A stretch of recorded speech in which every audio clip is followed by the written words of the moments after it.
since we won 2 years in a row, do you feel any pressure right now? Oh, I've been asked a lot of that questions because I know that a lot of people are thinking that it's going to be really impossible to secure the back-to-back-to-back. However, I am just thinking positively because in the end of the day, what matters is the journey itself. And I'm just really looking forward to have so much fun and to meet the candidates in Miss Grand International 2026. So regardless and whatever may be the results, when I compete in India, I'm gonna be very much happy about it because I know that I did my best in the end of the day. Thank you, congratulations.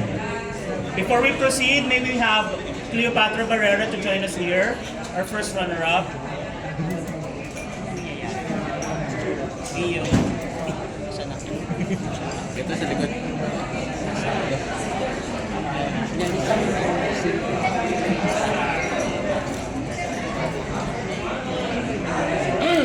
Wala. Oo nga eh. Okay, let's proceed with the next question, please. Blue Francisco. Hello, the question is for Alexi.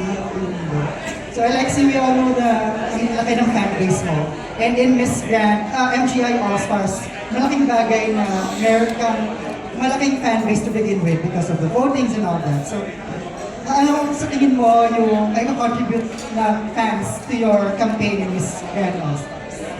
First, as you mentioned, I think the support system is really there. Sometimes sinasabihan ko nga sila na tama na natin sa akin na lang isa yung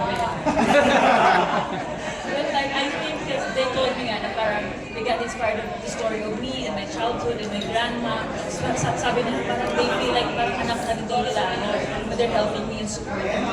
So every single day they're giving me updates and like, see, this is what we're gonna vote and all of that. Though hindi naman ako looking for some them to help, but then at least I know that I have those solid people who really do support me. And I know that about to compete sa All-Stars, I know they're gonna do triple much to help me again.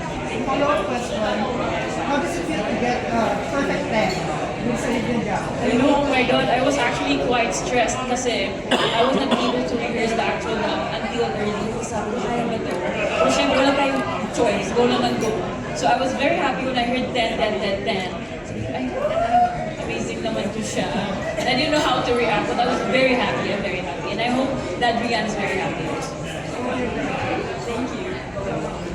And po, let's welcome our first runner-up, Cleopatra Barrera from Zambales. My question is for Anne. Anne, I think this is not a smooth journey for you. There are people and other critics are doubting about you joining here. Anong masasabi mo sa mga little transgender we have here that is also mga nahaharangan ng mga bato sa kanilang mga pangarap? Thank you po. Actually, when I joined Reina Filipinas, I thought there's another chance we'll compete together with me. Pero nagtatak na mag-isa lang ako. Maybe because they are still afraid to compete and to try because they're afraid for what other people will tell them. Kasi nga parang ako in my entire pageant career, for 15 years, this is my first time competing with the cisgender women, sisters. So sabi ko, parang bago ako dito, nangangapatin talaga ako. But now that I got the Reina Filipinas MGI All-Star crown, feeling ko mas may inspire at next year, mas maraming sasali mga chance Pinay at magta-try sila because they saw someone na hindi tumigil and dinedma ang mga bashings and the homophobic and transphobic comments. So, feeling ko this is the beginning. And for me, that is my exact goal to compete. When I'm competing here in Reina Filipinas, sabi ko, gusto ko gamitin yung platform to widen the mind of the people, to teach them, and to make them well-informed for what is transgender women all about. Congratulations. Anong feeling mo na nag-top ang trans sa Deserve. Sabi ko rin sa inyo, magaling talaga mag-top ang mga trans. Kasi nga, di ba, kami mga trans Pinay, lahat naman tayong Filipino. Filipinos are very, great kung saan man tayo. Dahil just like Alex Ayala, di ba, nanalo siya nakaraan, she's a grand champion. So, ibig sabihin lang doon, whatever your gender is, even you're a trans Pinay, kayang-kaya mong mag-top kapag pinalinian. Congratulations. Hello, kay Cleopatra. Sabi mo nga kanina, you didn't expect na mapasama sa semis. Anong feeling na nagpakilala ka sa mundo ng Philippine pageantry? Ang ganda-ganda mo, lalo nung lumabas ko ng gown.